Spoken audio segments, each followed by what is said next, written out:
আসসালামু ব্যারিস্টার হাসান। ওয়ালাইকুম আসসালাম। চাইল্ড বেনিফিটের রুলসের উপরে পরিবর্তন আসতে যাচ্ছে। এই পরিবর্তনগুলো কি কি এবং কবে থেকে এটি কার্যকর হবে? এইচএমআরসি অফিসিয়ালি কনফার্ম করেছে যে চাইল্ড বেনিফিট রুলস এর উপরে তারা কিছু চেঞ্জ আনবে এবং এটা ইফেক্টিভ হবে ফ্রম 21 অক্টোবর 2025 থেকে। তো এইচএম রেভিনিউ অ্যান্ড কাস্টম তারা অফিসিয়ালি এটা কনফার্ম করেছে যে ইম্পর্টেন্ট চেঞ্জ তারা করতে যাচ্ছে টু দ্য চাইল্ড বেনিফিট রুলসের উপরে, এবং এটা ইফেক্টিভ হবে ফ্রম 21 অক্টোবর 2025 থেকে। এবং এই যে আপডেটস যেটা ডিজাইন করা হচ্ছে, এটার ইনশিওর করবে যে fairer for families across the UK. আর এটা করা হচ্ছে for parents, guardians and carers understanding. তারা করতে পারবে যে এই যে অ্যাডজাস্টমেন্ট সেটা crucial, as they can directly impact financial planning, eligibility, and how benefit are claimed. প্রথমে আসি যে চাইল্ড বেনিফিটটা কি। চাইল্ড বেনিফিট এটা একটি ট্যাক্স ফ্রি পেমেন্ট, যেটা প্রোভাইডেড করা হয় টু প্যারেন্টসদেরকে অথবা গার্ডিয়ানদেরকে, এবং সেটার উদ্দেশ্য হচ্ছে to help with the cost of raising children. It has long been a কি ফিনান্সিয়াল সাপোর্ট। এটা কিন্তু দীর্ঘদিন ধরে একটা কি financial support for families in the UK. আর এই বেনিফিটটা কিন্তু ইউজুয়ালি পেড হয় monthly and is available to anyone যারা responsible for a child under the age of 16 or under 20, যদি they remain in approved education or training. আর এই যে বেনিফিট, এটা দুইভাবে স্প্লিট আপ করা হয়েছে। এটা রেট প্রথম হচ্ছে যে এল্ডেস্ট অর অনলি চাইল্ড যদি হয়ে থাকে সেক্ষেত্রে £24 পার উইক, আর অ্যাডিশনাল চাইল্ড হলে 15.90 পার উইক। এখন এইচএমআরসি যে ডিসিশনটা নিয়েছে এটা চাইল্ড বেনিফিটটা রিভিউজ করার জন্য, এটা কিন্তু তারা এক্সটেন্সিভ রিভিউ করেছে এবং এটাকে আরও সিম্পলিফাইং করবে যে সিস্টেমটা মূলত এই চাইল্ড বেনিফিটে আছে, এবং তারা মেনলি যে ফেয়ারনেসের যে কনসার্ন আছে সেটাকে অ্যাড্রেস করেছে।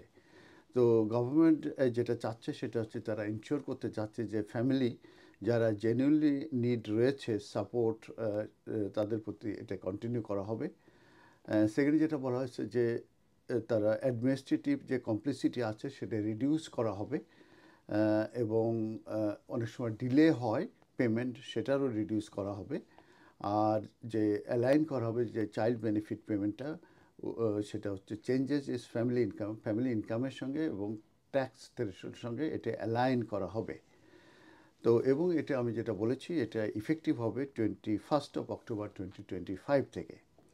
তো প্যারেন্টসরা মূলত অ্যাওয়ার হতে হবে যে কী কী বিষয়ে মূলত অ্যাডজাস্টমেন্টগুলো হতে যাচ্ছে।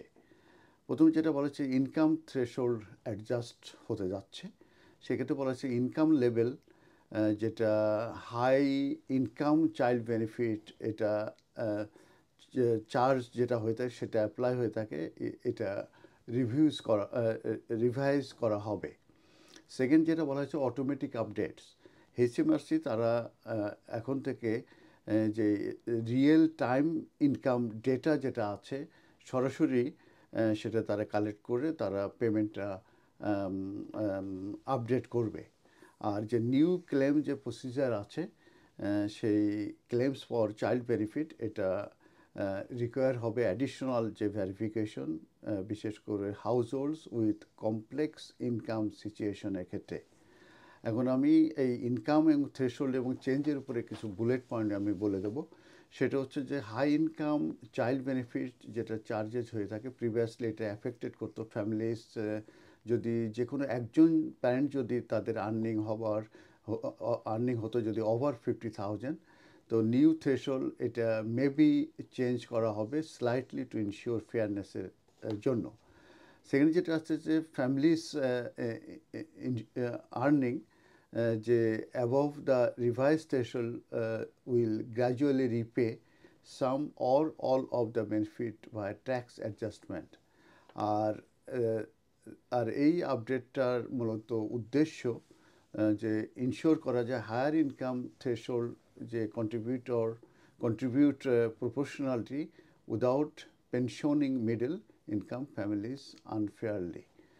তো এই ছিল মোটামুটি চেঞ্জগুলোর কথা আমি বললাম, এবং এটা আমি বলেছি 21 অক্টোবর 2025 থেকে HMRC মূলত অফিসিয়ালি চাইল্ড বেনিফিট রুলসের উপর কিছু চেঞ্জ আনতে যাচ্ছে। এরপরে আরও কোনো আপডেট চাইলে আবারও আপনাদের সামনে আমি ভিডিও নিয়ে আসবো। ধন্যবাদ।